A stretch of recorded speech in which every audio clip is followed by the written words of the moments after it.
la paix de notre Dieu nous soit abondamment communiquée ce matin au nom de Jésus. Alléluia. Merci, Pasteur Lavéran, pour l'accueil. Merci à l'église de Fès de m'accueillir au milieu de vous ce matin. Je bénis le nom du Seigneur pour cette grâce et cette opportunité qu'il me donne d'être avec vous ce matin pour ce temps de culte. Et je voudrais profiter pour saluer le travail que vous faites. Merci Pasteur Lavéran pour le travail qui est fait ici à Fès. Je suis content d'être dans ce beau temple. C'est très joli, bien lumineux. Que le Seigneur soit béni. Amen. Alors, nous sommes là pour écouter la parole du Seigneur. Voilà pourquoi nous allons ouvrir nos Bibles dans le livre de 1 roi. 1 roi chapitre 3 du verset 4 au verset 15. 1 roi 3, 4 à 15. Et nous avons un second passage que nous lirons plus tard. C'est dans Matthieu chapitre 6 du verset 31 au verset 33. Alors, si vous êtes à la page, je vais nous faire la lecture. 1 roi 4 à 15. Il est écrit. Un jour, le roi, il s'agit du roi Salomon, le roi se rendit à Gabaon où se trouvait alors le haut lieu le plus important pour offrir un sacrifice. Il fit immoler 1000 holocaustes sur cet autel. Pendant la nuit, l'Éternel lui apparut là, en songe, et lui dit, « Demande ce que tu désires que je t'accorde. » Salomon répondit, « Tu as témoigné une si grande bienveillance à ton serviteur David, mon père, parce qu'il vivait fidèlement selon ta volonté, de façon juste et avec un cœur droit. Tu lui as conservé cette grande bienveillance et tu lui as accordé un fils qui siège aujourd'hui sur son trône. Maintenant, Éternel mon Dieu, c'est toi qui m'as fait régner, moi ton serviteur, à la place de mon père David, alors que je ne suis encore qu'un tout jeune homme et que je ne sais pas gouverner. Je ne sais pas gouverner. Voilà ton serviteur au milieu de ton peuple que tu as toi-même choisi, un peuple nombreux qui ne peut être dénombré ni compté tant il est nombreux. Veuille donc donner à ton serviteur l'intelligence nécessaire pour administrer la justice pour ton peuple, afin qu'il sache discerner entre le bien et le mal. Sans cela, qui pourrait administrer la justice pour ton peuple qui est si nombreux? Verset 10. Cette demande de Salomon plut au Seigneur. Alors, Dieu lui dit, puisque c'est là ce que tu demandes, et que tu ne demandes pour toi ni longue vie, ni richesse, ni la mort de tes ennemis, mais l'intelligence nécessaire pour administrer la justice avec droiture et bien, je vais réaliser ton souhait. Je te donnerai de la sagesse et de l'intelligence comme à personne dans le passé ni dans l'avenir. Donc Salomon était plus intelligent et plus sage que nous tous ici. De plus, je t'accorde ce que tu n'as pas demandé, la richesse et la gloire, de sorte que pendant toute ta vie, aucun roi ne t'égalera. Enfin, si tu marches dans les chemins que je t'ai prescrits Si tu obéis fidèlement à mes lois et à mes commandements comme ton père David, je t'accorderai aussi une longue vie. Verset 15. Salomon s'éveilla avec ce rêve présent à l'esprit et il revint à Jérusalem. Là, il alla se présenter devant le coffre de l'alliance de l'Éternel. Il offrit des holocaustes, présenta des sacrifices de communion et donna un festin auquel il invita tous ses hauts fonctionnaires. Que le Seigneur bénisse sa parole. Père, nous voici devant toi ce matin pour recevoir ce que tu as prévu pour chacun de nous. Nous voulons disposer nos cœurs pour recevoir la part qui échoit à chacun de nous. Voilà pourquoi nous te prions ce matin, afin que tu disposes nos cœurs au nom de Jésus. Que nous ne passions pas à côté de ces instants auxquels tu nous as associés, pour lesquels tu nous as invités, au nom de Jésus. Seigneur, nous voulons prier afin que se taise au milieu de nous toute autre forme d'esprit qui ne confesse pas le nom de Jésus et dont l'objectif est de détourner notre attention de ta parole. Que cet esprit soit écarté et anathème du milieu de nous ce matin au nom de Jésus. Saint-Esprit de Dieu, tu es l'enseignant par excellence. Voilà pourquoi nous te prions afin que tu diffuses en ces lieux l'odeur de la bonne parole du Seigneur Jésus-Christ, afin que nous ressortions d'ici grandis au nom de Jésus. Ta parole est comme une épée à double tranchant. Oh Dieu, nous te prions afin que ce matin, pour celui qui a besoin d'être relevé, que ta parole le relève au nom de Jésus. Que celui qui a besoin d'être instruit reçoive l'instruction au nom de Jésus. Que celui qui a besoin d'une correction reçoive la correction au nom de Jésus.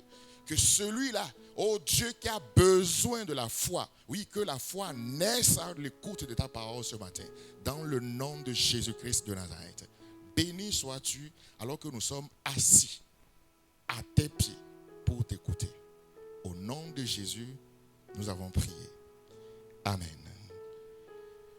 Alléluia. Le texte que nous avons lu, nous avons souvent l'habitude de le présenter comme un texte qui présente le type de prière que Dieu agrée.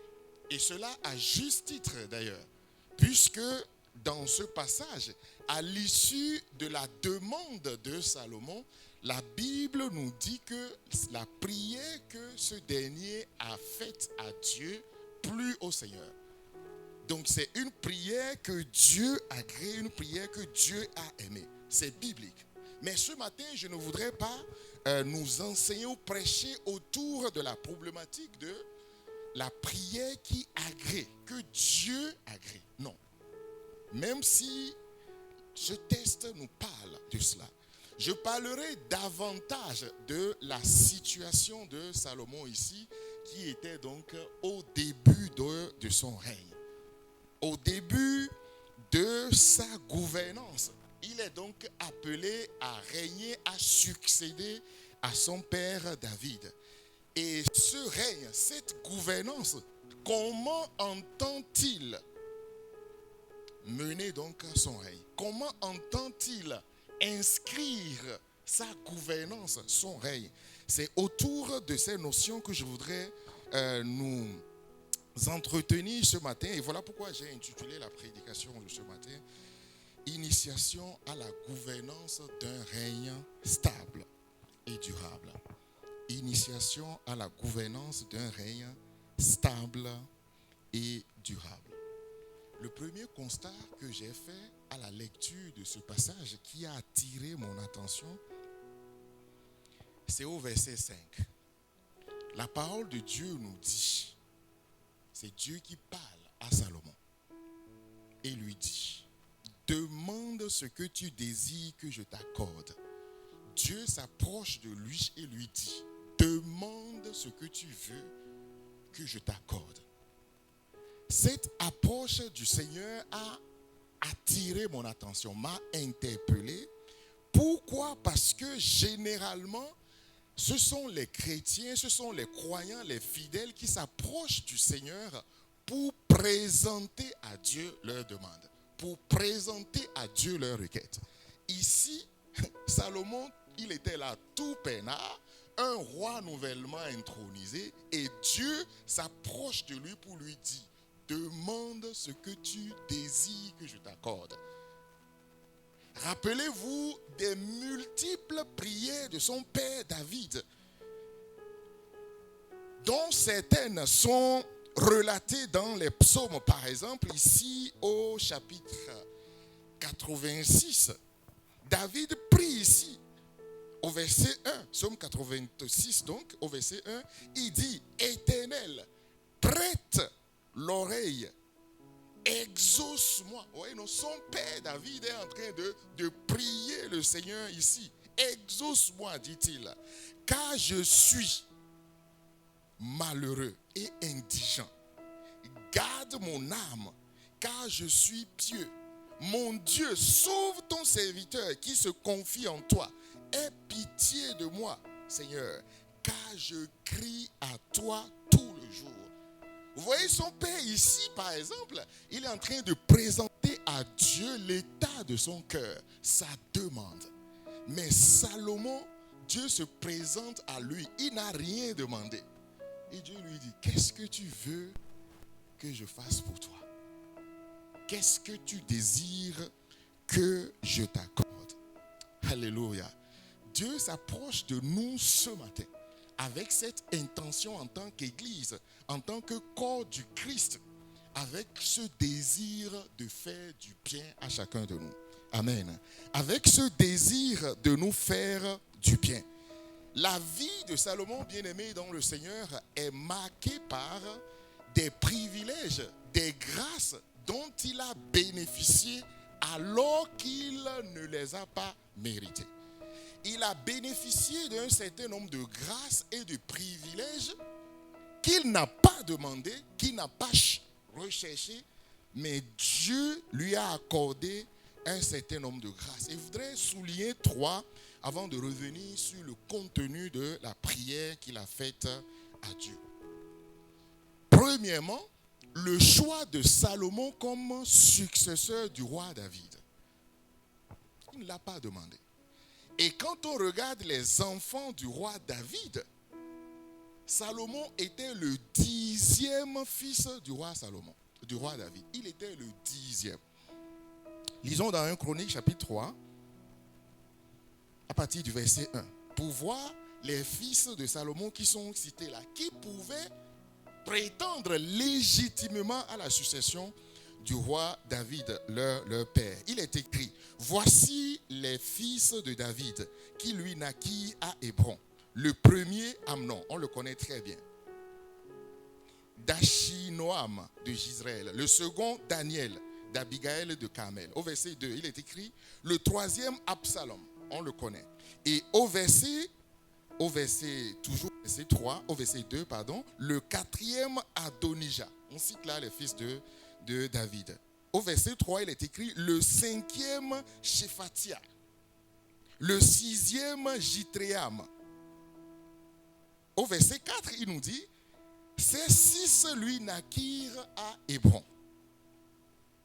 Lorsque nous lisons le verset 5, il est écrit: voici ceux qui lui naquirent à Jérusalem: Chiméa, Jobab, Nathan et Salomon. Salomon ici est le 10e enfant, le Benjamin, le dernier né parmi les fils de David qui pouvait prétendre à la royauté, à la succession du roi David. Il n'a pas mérité être celui qui succède à son père, puisqu'au moment où il va monter sur le trône d'Israël, il avait aux alentours de 20 ans seulement. Alors qu'il avait des aînés, il avait 9 aînés devant lui qui pouvaient être choisis. Première grâce dont Salomon a bénéficié alors qu'il ne l'avait pas mérité. deuxième grâce dans la vie de Salomon, c'est que son père, comme tous les autres rois d'Israël, pendant tout leur règne, n'ont fait que combattre. Ils étaient avant tout des guerriers. Rappelez-vous du premier roi d'Israël. C'est qui? Saül. Un guerrier, n'est-ce pas? Le second, David, le père de Salomon, durant toute sa vie, on y reviendra tout à l'heure, il n'a fait que combattre. Et d'ailleurs, il est né, sa monarchie, quelque part, à naître dans 1 Samuel chapitre 17, lorsqu'il s'est présenté devant Goliath pour vaincre ce dernier sur le champ de bataille. Durant toute sa vie, David, le père de Salomon, n'a fait que combattre. Alors que lui, Salomon, ce dernier, pendant tout son règne, il n'a jamais combattu. Il n'a tiré aucun coup de feu. Je ne sais pas s'il sait même manier un fusil. Jamais. Pourtant, il a régné autant que papa David, son père. Regardez ce qu'il dit au chapitre 5 de 1 roi, à partir du verset 3. Il dit au roi Hiram, qui est venu après son introduction, il lui dit: tu sais que David, mon père, n'a pas pu bâtir une maison à l'Éternel, son Dieu, à cause des guerres dont ses ennemis l'ont enveloppé, jusqu'à ce que l'Éternel les eût mis sous la plante de ses pieds. Maintenant, dit Salomon, maintenant, l'Éternel, mon Dieu, m'a donné du repos de toutes parts. L'Éternel, mon Dieu, m'a donné du repos de toutes parts. Et il dit, plus d'adversaires, plus de calamités. Un roi peinard, un roi vivant donc le repos, vivant la paix, alors qu'il n'a pas combattu. Ses prédécesseurs, ses successeurs, ils vont lutter, ils vont se battre militairement parlant pour avoir la paix, pour avoir la stabilité. Lui, non. Il ne va pas livrer de bataille ni de combat. Dieu s'est occupé de ses ennemis.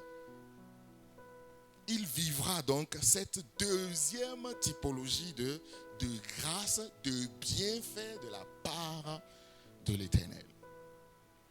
Une troisième chose, une troisième grâce dont Salomon a bénéficié, alors qu'il ne l'a pas demandé, il ne l'a pas recherché non plus, c'est le temple qu'il a bâti pour Dieu. Vous voyez, on parle du temple de Salomon, n'est-ce pas? Le temple de Salomon. Dans l'ancienne alliance, dans l'Ancien Testament, quand on parle du temple, on pense immédiatement, automatiquement, au temple que Salomon a bâti, le temple de Salomon. En fait, on ne devrait pas appeler ce temple le temple de Salomon. Parce qu'il n'a été ni le concepteur de ce temple, l'idée n'est pas venue de lui, ni les moyens qui ont été mis en œuvre, mobilisés pour la construction du temple de Jérusalem. Non. Ni le concepteur. Ce n'est pas lui qui a eu l'idée de bâtir un temple pour Dieu. Non. Et les moyens qui ont été utilisés pour la construction de ce temple, ça ne venait pas de lui non plus. Ça venait de qui? Ça venait de David, son père. Et c'est ce que nous voyons par exemple dans 1 Chronique au chapitre 29 à partir du verset 1. Son père, David, dit ceci. Après avoir rassemblé le peuple d'Israël, il dit: mon fils Salomon, le seul que Dieu ait choisi, est jeune et faible. Et la tâche est considérable. La tâche dont il s'agit ici, c'est en lien avec la construction du temple. Car ce palais n'est pas pour un homme, mais pour l'Éternel. J'ai mis, regardez ce que David dit, j'ai mis toutes mes forces à préparer pour la maison de mon Dieu, quoi? De l'or, pour ce qui doit être en or, de l'argent pour ce qui doit être en argent, du bronze pour ce qui doit être en bronze, du fer pour ce qui doit être en fer, et du bois pour ce qui doit être en bois, ainsi que des pierres d'onyx et des pierres à enchâsser, des pierres brillantes et de diverses couleurs, toutes sortes de pierres précieuses et du marbre blanc en quantité. Voici ce que David a mis de côté. Est-ce que c'est fini? Non. Au verset 3, il dit, de plus, c'est David qui parle, de plus, dans mon attachement pour la maison de mon Dieu, je donne à la maison de mon Dieu de l'or et de l'argent que je possède en propre, dit David. En plus de tout ce que j'ai préparé pour la maison du sanctuaire, pour la maison de l'Éternel. David a mobilisé donc tous les moyens nécessaires pour la réalisation de ce temple que lui, il n'a pas pu bâtir, qu'il n'a pas pu construire de son vivant. C'est son fils Salomon qui a eu donc la grâce et le privilège de réaliser ce projet qui porte son nom, le temple de Salomon, alors que l'idée ni les moyens ne venaient de lui. Bien-aimés dans le Seigneur, c'est ce qu'on appelle une grâce imméritée. Grâce imméritée ayant accompagné la vie de Salomon. Vous savez, lorsqu'on lit l'Ancienne Alliance, il y a des images, il y a des figures qui apparaissent. Salomon ici représente la figure de l'Église que le Père a aimée, que Dieu a aimée. Jean 3,16, car Dieu a tant aimé le monde. Salomon représente l'Église, en particulier que Dieu a aimé et a envoyé Jésus-Christ pour se sacrifier pour elle, pour cette Église, pour la laver, la sanctifier, la préparer pour le retour glorieux de Jésus. Nous ne l'avons pas mérité. Bien-aimé dans le Seigneur, tu ne l'as pas mérité. Salomon représente cette image de l'Église aimée de Dieu. Cette Église que Dieu aime. Cette Église qui pourtant n'a préalablement absolument rien fait pour mériter cette grâce du Seigneur. Mais aussi, David représente ici la figure du Père. La figure d'un Père qui aime son Fils. Une figure certes imparfaite, mais la figure d'un Père qui a aimé son Fils et lui a donné la possibilité de régner de manière paisible. En fait, tous les combats, toutes les batailles qui étaient nécessaires à la stabilité de Salomon, qui étaient nécessaires à son règne, à la prospérité de son règne, toutes ces batailles, Papa David les a livrées les unes après les autres et a remporté toutes les victoires. Et Salomon est venu donc sur un terrain déjà préparé, sur un terrain prêt déjà. Voilà pourquoi il dispose donc de toutes les capacités pour inscrire son règne dans la stabilité, mais aussi dans la longévité, dans la durabilité. C'est ce que nous allons voir dans la conclusion de cette prédication. Salomon, la figure d'une épouse, l'Église du Seigneur tant aimée, à qui Dieu accorde de privilèges immenses. Oui, frères et sœurs, pour nous ce matin également, que de privilèges n'avons-nous pas bénéficié de la part de notre Dieu? Que de grâce n'avons-nous pas bénéficié de la part de notre Dieu? Dieu nous a donné aussi Jésus-Christ. Il nous a donné son corps qui représente sa parole. Il nous a donné son sang, le sang de la nouvelle alliance. Ce sang par lequel notre vie avec le Seigneur est scellée.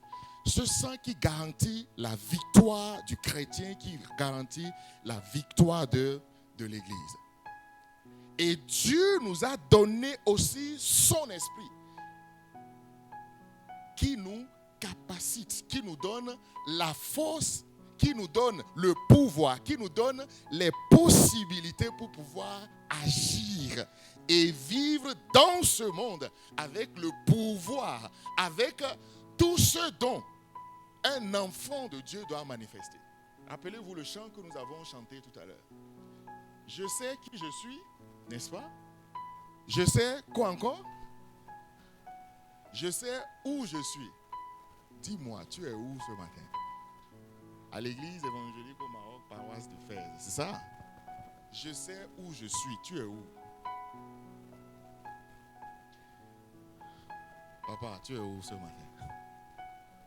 C'est une bonne question. Après avoir chanté, réfléchissons sur ce que nous avons chanté. Tu es où? Où sommes-nous ce matin? Je sais qui je suis. Je sais où je suis. Qu'est-ce qui m'accompagne? Je marche avec quoi? Ah, je marche avec puissance. Quoi encore? Quel miracle tu as fait cette semaine, hein?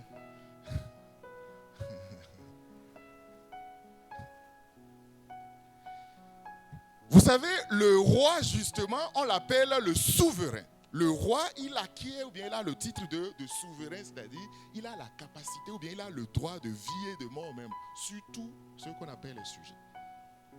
Il a le pouvoir. Le roi, ce qui le caractérise, c'est d'abord le pouvoir. C'est la puissance. C'est la possibilité de faire ce qu'il veut, quand il le veut et comment il le veut. C'est ça le roi. Et vous savez qu'en Jésus-Christ, puisque Hébreu nous dit que ce Jésus en qui justement nous sommes, l'Épître aux Hébreux nous dit que en fait Jésus est notre précurseur. Selon l'ordre de qui? Selon l'ordre de Melchisédek, qui était en même temps roi, n'est-ce pas? Il était prêtre, mais aussi il était prophète. L'Église du Seigneur, le chrétien, il dispose donc de cette triple fonction.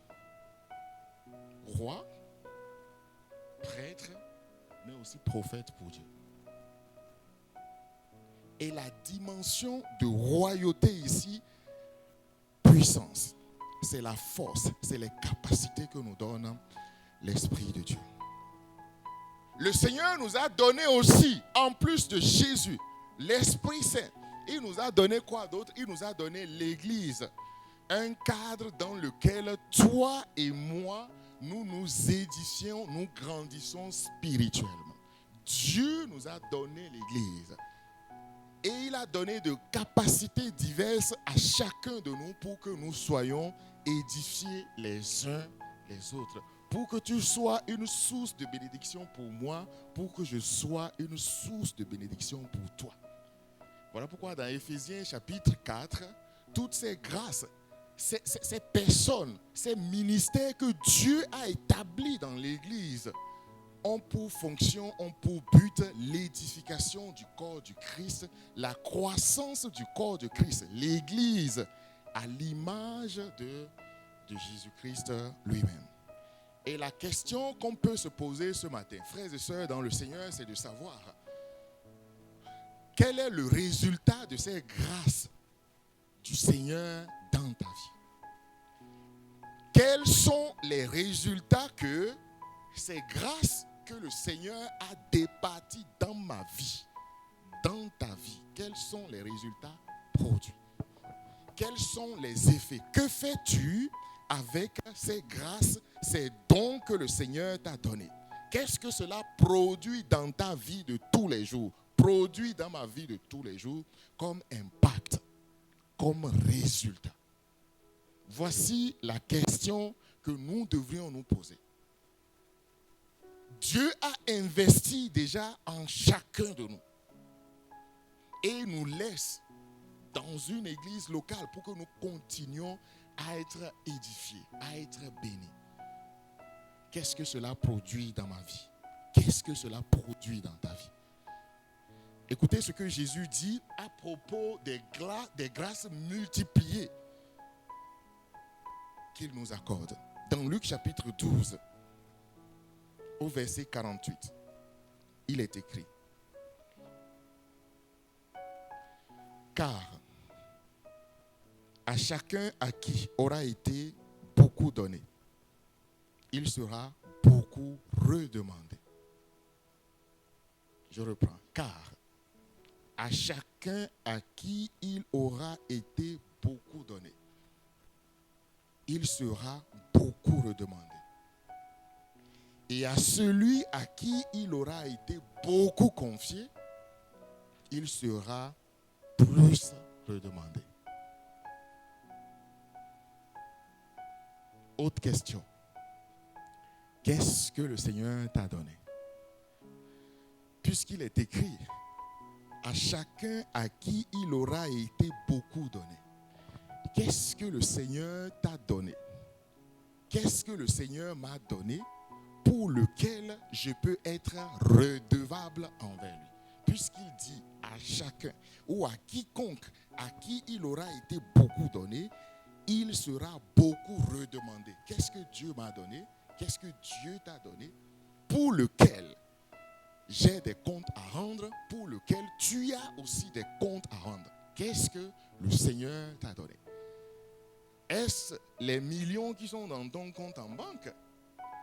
Est-ce peut-être les fortunes, les richesses que tu as? Est-ce ces choses que le Seigneur t'a données en grande quantité, qu'il t'a donné en quantité suffisante et par rapport auxquelles tu as des choses à lui rendre? Est-ce c'est pour ça ou pour autre chose? La réponse est bien sûr que non. Ce dont le Seigneur nous a donné et pour lequel nous aurons des comptes à rendre selon ce que sa parole dit. Ce n'est pas ma parole, mais c'est la parole du Seigneur. Ce pour lequel j'aurai des comptes à rendre, chacun de nous aura des comptes à rendre, c'est en relation avec le Seigneur Jésus qu'il nous a donné. Car Dieu a tant aimé le monde, il a fait quoi? Il a donné. Voilà, j'ai pas envie de dire la chose. Voilà ce que le Seigneur Dieu nous a donné de suprême, de glorieux, de très important pour lequel j'aurai des comptes à rendre. Jésus-Christ qu'il m'a donné avec toutes les grâces que cela toutes les grâces qui sont déployées dans ma vie, dans ta vie, en relation avec toutes ces bénédictions qui sont en Jésus. Revenons un instant sur la prière de Salomon. Dans la prière de Salomon, des demandes ont été faites, ou en particulier une demande a été faite à Dieu, n'est-ce pas? Alors, on peut analyser cette prière et dégager trois choses. Il y a ce que Salomon a demandé à Dieu, n'est-ce pas? Salomon a formulé expressément de demande à Dieu dans sa prière. Mais il y a aussi ce que Salomon n'a pas demandé à Dieu dans sa prière, qui se trouve dans ce passage. Et troisièmement, il y a ce que Salomon aurait pu demander à Dieu. Nous allons parcourir rapidement ces trois éléments. Ce que Salomon a d'abord demandé à Dieu. Qu'est-ce qu'il a demandé à Dieu? Il a demandé l'intelligence. Quoi d'autre? Il a demandé l'intelligence et la sagesse, c'est ça. Vous êtes sûr, hein? Vous êtes sûr que Salomon a demandé l'intelligence et la sagesse? Non, je ne veux pas vous piéger ce matin. Salomon a demandé une seule chose. Il n'a pas demandé la sagesse. Le verset 9 de notre passage. En fait, on pense souvent qu'il a demandé intelligence et sagesse. Mais au verset 9, il est écrit: veuille donc donner à ton serviteur l'intelligence nécessaire pour administrer la justice pour ton peuple. C'est tout ce qu'il a demandé. Pourquoi cette intelligence nécessaire? Il dit, afin qu'il sache discerner entre le bien et le mal. Sans cela, qui pourrait administrer la justice pour ton peuple qui est si nombreux?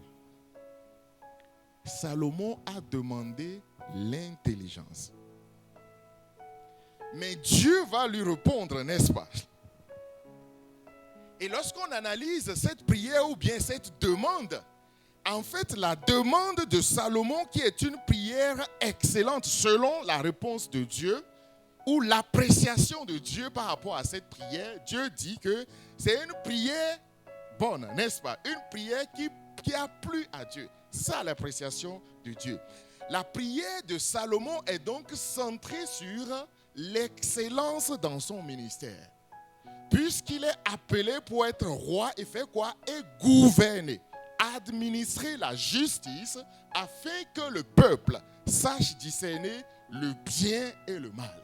Il a donc demandé l'intelligence pour son ministère. La recherche de l'excellence. Oui, nous aussi, en tant qu'enfants de Dieu, en tant que chrétiens serviteurs, comme on l'a dit, cette triple fonction nous accompagne. Nous sommes des prêtres, nous sommes des rois, mais aussi nous sommes des prophètes pour le Seigneur. Et à ce titre, en tant que sacrificateurs, nous avons besoin, dans notre relation avec le Seigneur Jésus, de l'excellence dans tout ce que nous faisons. Je dois être excellent dans ce que je fais en tant que chrétien. Peu importe le département dans lequel je suis affecté à l'église, je dois le faire avec excellence. La Bible déclare avec crainte et tremblement. Comment fais-tu l'œuvre que Dieu a mise en ta main, que Dieu t'a confiée? Salomon demande ici l'excellence pour son ministère. Et Dieu va lui accorder cette intelligence, mais Dieu va associer à l'intelligence de la sagesse. Parce que l'intelligence sans la sagesse ne va pas produire de bons résultats. Notre Dieu, il est sage. Il connaît en fait les intentions de Salomon. Les intentions de Salomon étaient bonnes. Il dit, je veux l'intelligence, je veux gouverner, je veux bien gouverner, bien diriger, bien administrer le peuple. Et il a cru que ce dont il a besoin, c'est l'intelligence. Oui, en partie. Mais Dieu dit, en fait, je vais accompagner cette intelligence de la sagesse. L'intelligence, c'est quoi? C'est la capacité, par exemple, à avoir de bonnes solutions, à trouver des solutions aux problèmes donnés. C'est l'intelligence. Tu trouves rapidement des solutions. Mais la sagesse, c'est quoi? Comment est-ce que ces solutions-là vont être administrées, appliquées, mises en œuvre? Supposons que j'ai ici une potion, un médicament pour guérir la toux, n'est-ce pas? Ça sert à guérir la toux. Ça veut dire que j'ai une intelligence qui me permet de corriger, de résoudre le problème, la maladie qu'on appelle la toux. L'intelligence. Mais comment est-ce que je vais utiliser ça? Cette potion. Comment je l'utilise? C'est là que la sagesse devient importante. La sagesse va m'orienter, en fait, prends une dose le matin, une deuxième dose à la mi-journée et une troisième dose le soir. C'est ça la sagesse.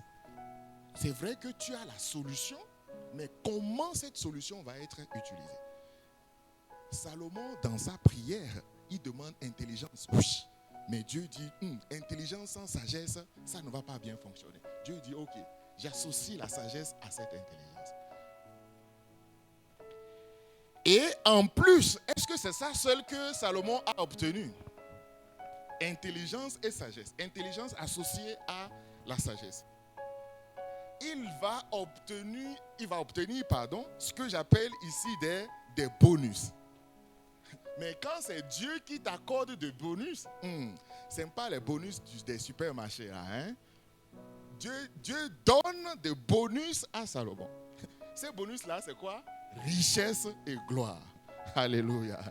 Richesse et gloire. Oh, il n'a pas demandé ni richesse, ni gloire, mais Dieu dit, en fait, je te donne ça comme bonus. Puisque tu as eu l'intelligence de faire une prière intelligente, je te donne ce que tu as demandé. En plus de ça, je fais quoi? J'accompagne, j'accorde de bonus, quoi. Je te donne richesse et je te donne gloire. Est-ce que c'est fini? Non. Bien-aimés dans le Seigneur, vous savez, Parfois, nous, chrétiens, nous, enfants de Dieu, nos demandes sont souvent orientées vers les bonus. On cherche les bonus plutôt que ce qui va générer de bonus par la suite. C'est ça que tu dois avoir l'intelligence pour comprendre en tant qu'enfant de Dieu. Parce que bonus, là, c'est quelque chose qui produit ça. Tu dois avoir d'abord, tu dois rechercher ce qui va générer de bonus. Quand tu vas prendre une carte de fidélité qui te donne accès à des bonus, est-ce que si tu ne prends pas la carte de fidélité, tu auras accès à des bonus? La réponse est non. C'est-à-dire, dans tes prières, tu dois faire en sorte... Ok, je contextualise. Tu vas chercher la carte de fidélité. C'est ça qui va te générer de bonus par la suite. Prière intelligente que Salomon a formulée à Dieu. La parole de Dieu nous dit dans notre deuxième passage, dans Matthieu chapitre 6, que j'ai communiqué tout à l'heure, à partir du verset 31, il est écrit: ne vous inquiétez donc point et ne dites pas, que mangerons-nous? Que boirons-nous? De quoi serons-nous vêtus? Et beaucoup d'autres choses. Jésus continue en disant, car toutes ces choses, ce sont les païens qui les recherchent.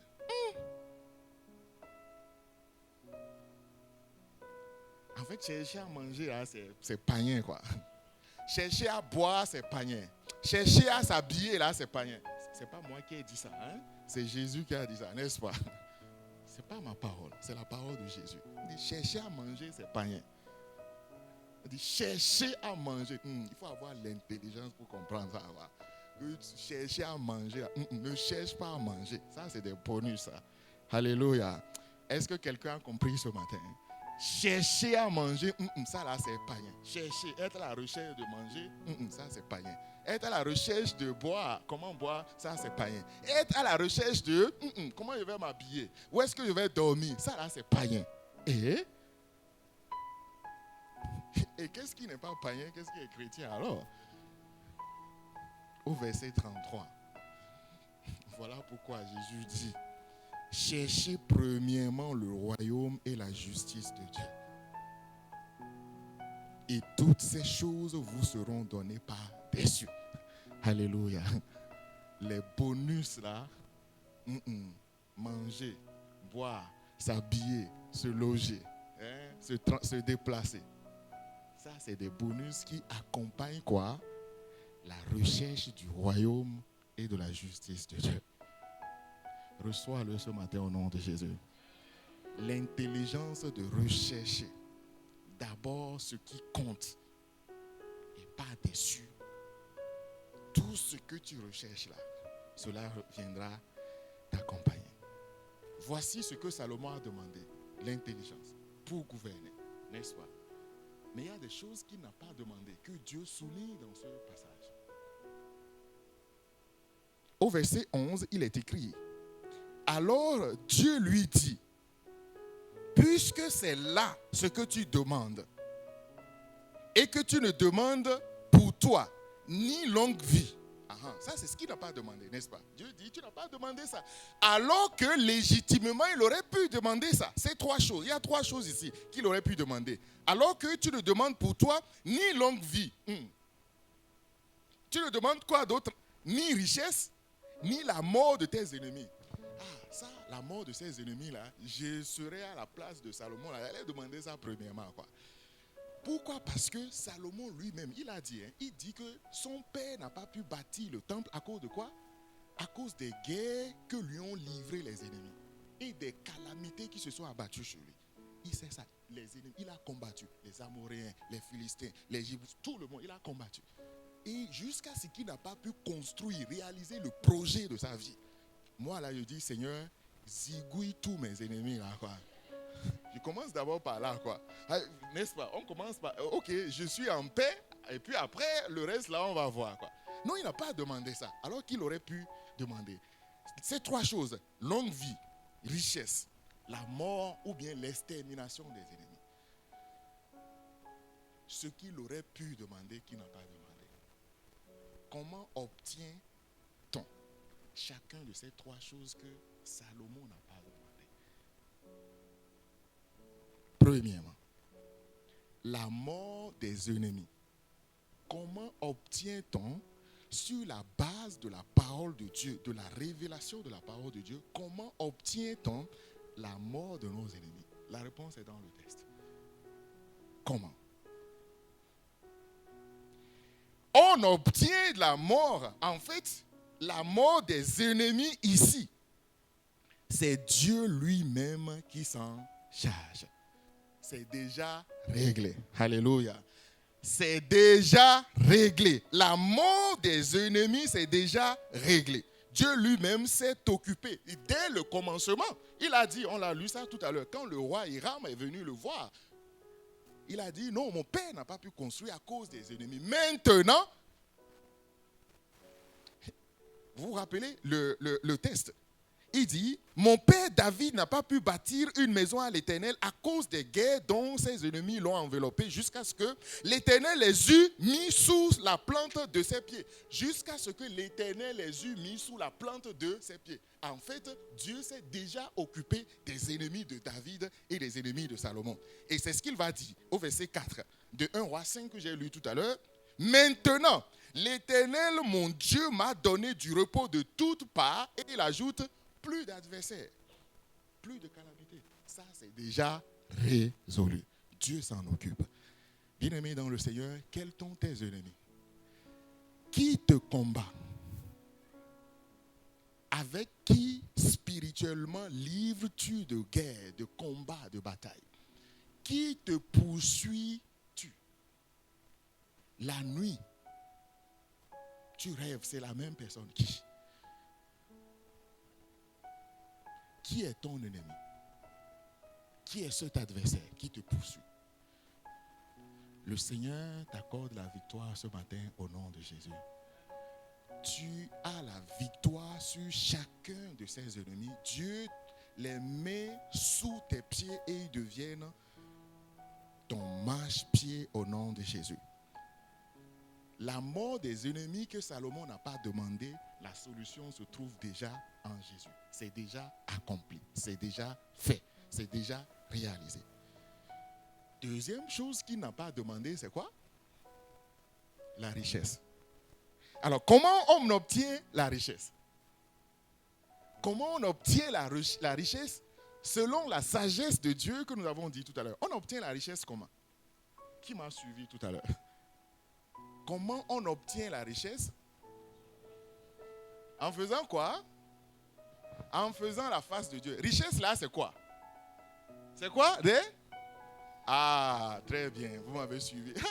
Richesse là, en fait, c'est des bonus. Dieu dit, tu n'as pas demandé ni richesse, ni la mort de tes ennemis, ni longue vie. En fait, richesse ici, c'est des bonus. Puisque tu as déjà demandé le principal, le bonus là va venir certainement. Voici l'intelligence que la parole de Dieu nous donne. Et en fait, richesse est accompagnée de gloire. Vous voyez, donc, il y a cette paix-là. L'intelligence est accompagnée de quoi? De la sagesse. Et la richesse est accompagnée de quoi? De la gloire. Des bonus que le Seigneur donne. Des bonus en s'intéressant aux choses de Dieu. En mettant Dieu comme priorité absolue. En donnant la priorité absolue à Dieu, voilà comment on obtient la richesse et la gloire. Et enfin, il y a un troisième élément, c'est quoi? La longévité, n'est-ce pas?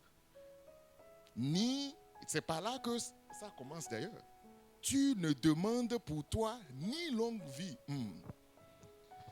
Longue vie, comment l'obtient-on? Ah oui. Comment on obtient une longue vie selon ici la parole de Dieu? Cette longue vie. Quelle est la sagesse dans la parole de Dieu qui nous permet de l'obtenir? Au verset 14 de notre passage de base, il est écrit: Enfin, après que Dieu lui ait donné toutes ces choses, au verset 14, il est écrit,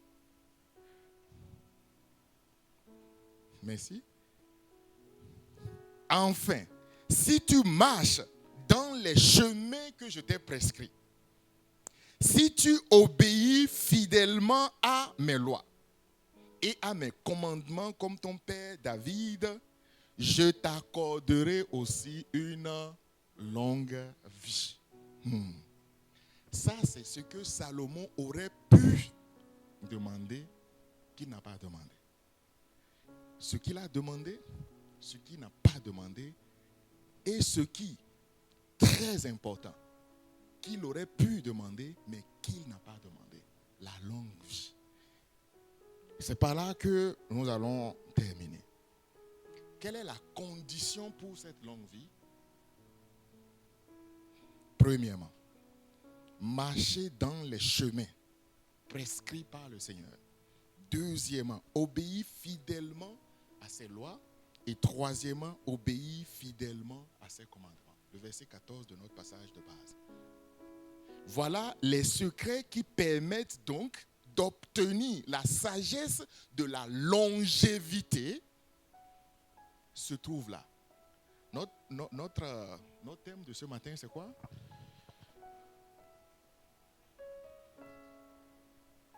Initiation à la...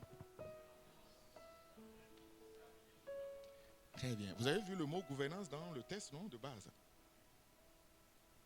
Initiation à la gouvernance. Et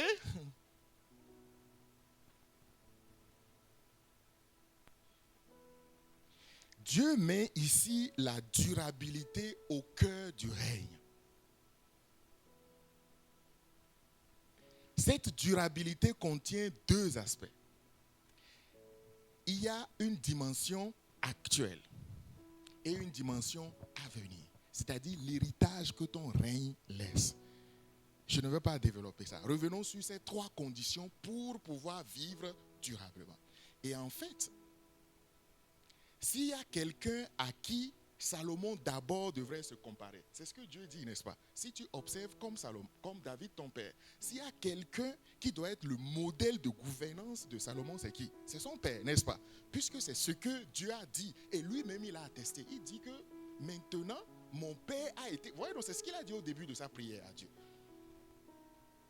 Mon père a reçu des grâces, des merveilles de ta part parce qu'il a observé, parce qu'il a été fidèle. C'est ce qu'il a dit au début de sa prière, avant de dire qu'il a besoin de l'intelligence. S'il y a quelqu'un qui doit être le modèle de Salomon, c'est son père David. Normalement. Et quand Dieu lui parle, il présente à juste titre David comme le modèle que Salomon, son fils, doit suivre. Salomon, son règne a duré 40 ans. Même durée que son père David. Il y a quelque chose qui ne va pas. Normalement, Dieu lui dit, quand Dieu lui parle de la longévité. En fait, cette longévité devrait être par rapport, n'est-ce pas, à la longévité du règne de David, son père. Son père a régné 40 ans. Si Dieu te promet que tu vas durer dans ton règne, c'est au moins le minimum de ce que ton père a fait. Non, minimum là, non. C'est plus que ce que ton père a fait. Salomon devrait faire plus que son père. Vous savez à quel âge il est mort? Salomon est mort aux alentours de 60 ans. Son père David est mort à quel âge? À 70.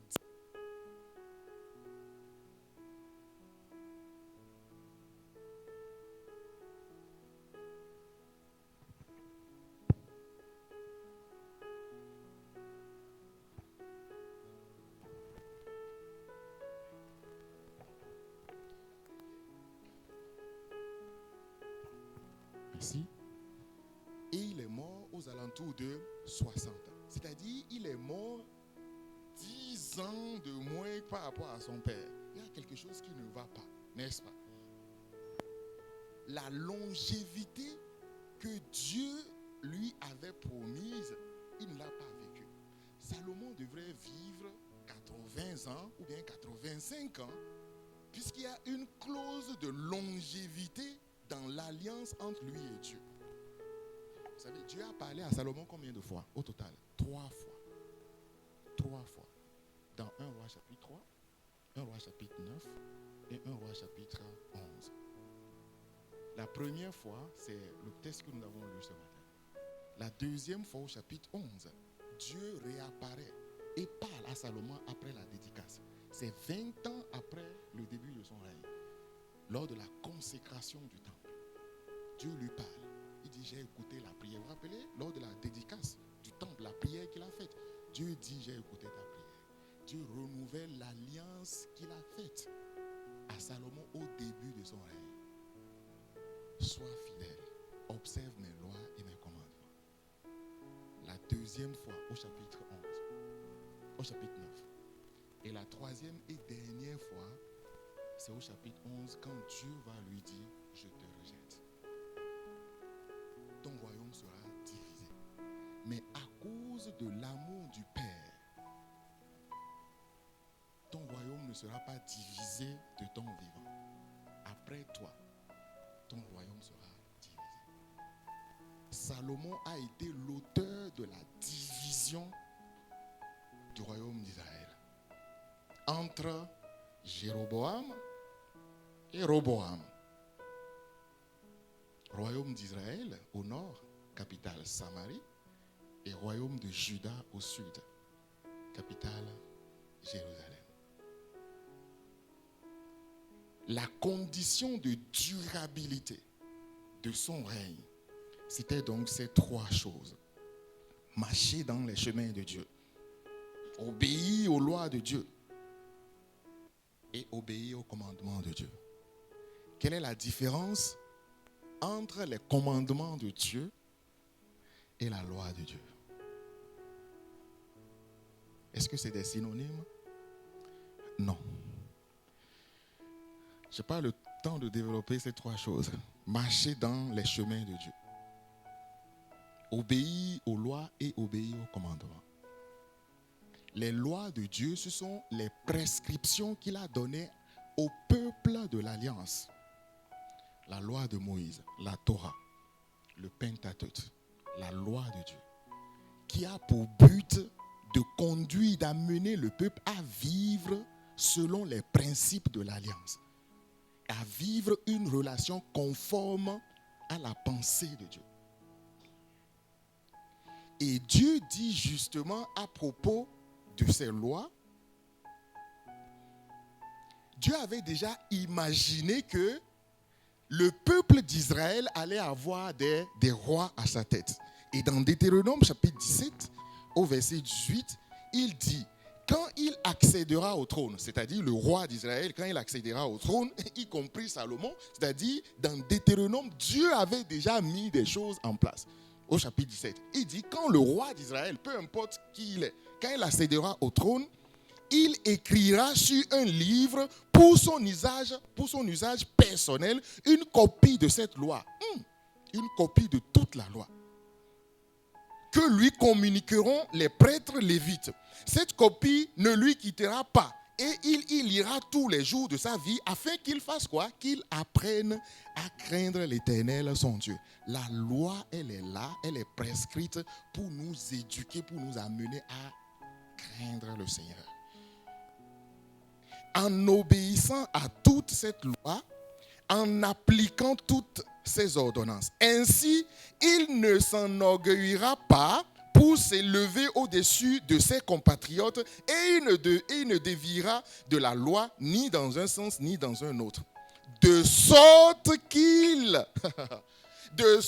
qu'il s'assurera ainsi qu'à ses descendants un long règne sur le trône d'Israël. Dieu avait déjà conditionné depuis Deutéronome la longévité à la soumission à la parole de Dieu. La soumission à la loi, aux prescriptions de Dieu. C'est ça qui garantit la longévité. Une longévité, une durabilité dans la stabilité, dans la santé. Voilà comment la gouvernance, le règne de Salomon devrait s'inscrire. Voilà comment aussi, toi et moi, qui savons là où nous sommes, puisque nous régnons aussi avec Dieu, avec Jésus-Christ. Jésus a dit, je m'en vais préparer pour vous de place afin que là où je suis, vous y soyez. Là où je suis, vous y soyez. Pas là où je serai. Ou bien pas vous y serez. Non, c'est maintenant que tu as cru en Jésus que tu es positionné dans les lieux célestes avec Jésus. Et la possibilité pour toi de durer dans ce règne avec Christ dépend de l'application de ton cœur à l'observance de la loi de Dieu. La loi donc, ce sont ces prescriptions qui t'apprennent la crainte de Dieu, qui t'enseignent la crainte de Dieu. Et Dieu avait déjà prévu ça depuis Deutéronome, depuis Moïse. Et enfin, Dieu dit, il y a aussi les commandements. Ces commandements, c'est quoi? La différence entre commandement et loi. En fait, les commandements ici, ce sont des prescriptions personnelles, temporelles, momentanées, circonstancielles que Dieu donne aux croyants par rapport à une étape ou à une situation de sa vie. Nous savons que la loi dit, interdit au peuple de se marier aux étrangers, n'est-ce pas? Interdit de donner son fils à une étrangère, n'est-ce pas? Et dans l'autre sens. Ça, c'est la loi qui le dit. Et cette loi-là, elle est en vigueur pour nous aussi, n'est-ce pas? Alors, Pasteur Lavera, comment tu sais que maman pasteur, c'est ta femme? C'est écrit dans la Bible, hein? Il y a un verset peut-être, on va lire ça. C'est les commandements du Seigneur selon des circonstances. Pour rentrer dans les commandements de Dieu, il faut être attaché à Dieu. Il faut être d'abord attaché à la loi. C'est-à-dire la parole, être attaché à l'alliance. Et c'est en étant attaché à l'alliance qu'on peut discerner selon les circonstances quel est le commandement de Dieu maintenant. Le choix de la ville où tu es, le choix de ton travail, le choix de ta femme, de ton mari, le choix de telle chose plutôt que telle autre chose. Comment, sur quelle base opères-tu ces choix? Ce sont les révélations circonstancielles que Dieu te donne. Mais si tu n'es pas attaché à la loi, il te serait difficile de comprendre le commandement et savoir comment est-ce que tu le vivras. Le secret de notre stabilité, de notre longévité, la longévité de notre règne se trouve donc dans le fait de marcher dans la voie du Seigneur, dans le fait d'obéir à sa loi et dans le fait d'obéir à ses commandements. C'est la prière que je formule ce matin à l'église de Fès et que le Seigneur vous bénisse abondamment. Amen.